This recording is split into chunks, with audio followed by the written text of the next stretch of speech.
大家好，我是大碗。大家好，我是文。我们现在在埃及，然后也是在埃及拍一些我们旅行相关的东西。然后呢，我们的上海之旅其实还没有跟大家聊完。上一期我们跟大家分享了我们在上海住的酒店，然后这一期视频呢，我们想跟大家分享我们在上海去了什么地方。如果你对这方面感兴趣的话，就请看下去吧。因为我们整个上海之旅呢，其实分了几个板块来做，一个是酒店，然后今天我们会分享我们去了什么地方，然后下一期视频我们会跟大家分享我们在上海吃了什么。然后因为整个旅程聊的东西比较多，所以我们就拆开来做了，然后再跟大家分享我们在埃及的旅行。那说一下我们这一次在上海去了哪些地方呗。我们还有一个奇怪的事情。哦，对，我想起来了。你说还是我说？你说吧。我们在第一天的晚上，因为不是有洗衣房吗？然后它有熨衣服的那个机子，我们就想说我们今天带了很多麻的衣服，我们就想去熨一下衣服，我们就拿了一堆就是衣服去熨，然后熨完回来，第二天早上我想穿一件衬衫，发现衬衫不见了。对。为什么我们会到第二天才发现这个问题？我觉得也很神奇。我觉得是因为前一天晚上我们太累了，因为我们坐了很长时间的火车过来，然后呢，我们过来以后去跟朋友吃饭了，吃到差不多11点回来吧。对，然后我就说，哎，他有那个熨衣服的，我还是想去熨一下那些麻的衣服，因为它有皱。然后我们就去熨了，熨完回来，我记得当时有一套衣服，就是它有裤子也有衬衫，我是放在一个衣架上面的。第二天早上就觉得少了点什么，就发现有一件衬衫不见了。对，然后那个衣服是熨完之后是我拿回来的，我完全没有注意到它不见了。我当时拿下来发现怎么会只有一条裤子，然后我就开始找那个衬衫，怎么找都找不到。后来我们就发现完了，可能是前一天拿回来的路上面它掉在什么外面的地上面，然后就没有了。对，然后我们就说那我们想想办法，我们还是跟前台说了，就是如果有人捡到了这件衬衫，然后可能要还到我们的房间号是多少。然后就一直没有消息，所以就是现在大家可以猜一下这个衬衫最后我们找到了没有。最后我们再公布这个答案。对。OK， 然后就接下来我们再来说一下我们这一次在上海去了什么地方吧。其实没有去很多地方，2个字，商场。商场。对，我的体会上海真的是一个商场非常非常多的地方。它有非常多很新的品牌，然后它的商场也都非常好。我们去了一个很有名的叫国金中心 IFC， 然后这个商场我有在网上面查，它是全国可能销售额排名前3的商场。因为我很关注这些商业的东西。对，是你对这个比较感兴趣。对，所以我就有观察，就是为什么它会这么挣钱。然后我去实地看了之后发现，原来是因为它有太多奢侈品的品牌，而且每一个店开的都超级的大。我有印象，就是我们平常可能路过一些比如说 LV 的店，它可能就是一个店铺1层的那种，然后不是很大。这个商场它的 LV 是2层楼，而且非常大。对，而且品类都很全，而且里面的顾客很多。对，里面人很多。我其实有点纳闷，就是这么多人买得起 LV 吗？因为我们是买不起的。对，我们是买不起的。但是就是我是以一个就是旁观者的心态吧，对，然后去看一下。然后这个是一个商场，然后我们今天去了一个年轻人很喜欢去的一个地方，就是淮海中路那一片有几个商场，我感觉都是潮牌。因为逛的大部分都是年轻人。对，那个我也非常的惊讶。先说说我们为什么会去那个地方，是因为我们前段时间在北京有看中一个墨镜的一个牌子，这个牌子是一个设计师品牌，一个小众的牌子。当时我们觉得这个墨镜设计的很好看，然后我们就有找到说他们家的店是在上海是有店的，然后我们就想去找这个牌子，所以去了那个地方。当时我们一到那个地方就发现，哇，全是年轻人，全是我们不认识的牌子。对。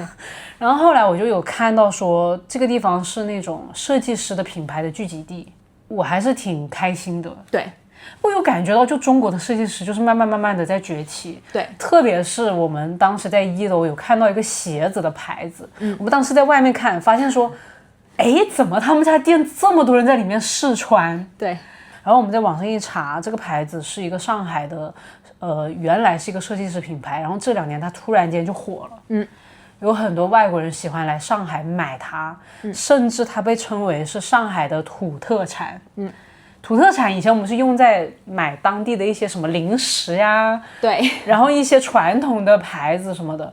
我没想到一双鞋会变成一个土特产，就说明就是只要人一来上海就要去他们家逛一下。对，然后这个牌子它拼写是叫 PANE， 怎么念我不清楚啊。我有在网上查，它是面包的含义，意大利的语还是什么的。哦，对对对，然后这个牌子现在很火。其实刚才我在出租车上的时候也查了一下，因为我也挺感兴趣的。然后他们的老板以前是做高定的，高级定制的。然后他说他想开发一些产品是皮肤接触的时候会觉得很舒服的产品。好像我有注意到它的面料还蛮特别，很软。对，然后我摸起来也很软。然后我试了2双鞋，穿在脚上的感觉都很舒服。对对对，所以我觉得它火应该是有一定的原因的。对，是。所以就是我们就逛了一个这样的地方，它的商场里面基本上都是这种小众品牌，对，然后年轻人喜欢的品牌，然后的确也吸引了很多年轻人去看，这一点我也蛮惊喜的。所以就是这一次我们就有逛这些商场。上海其实真的是购物天堂，然后我们这一次还去了外滩。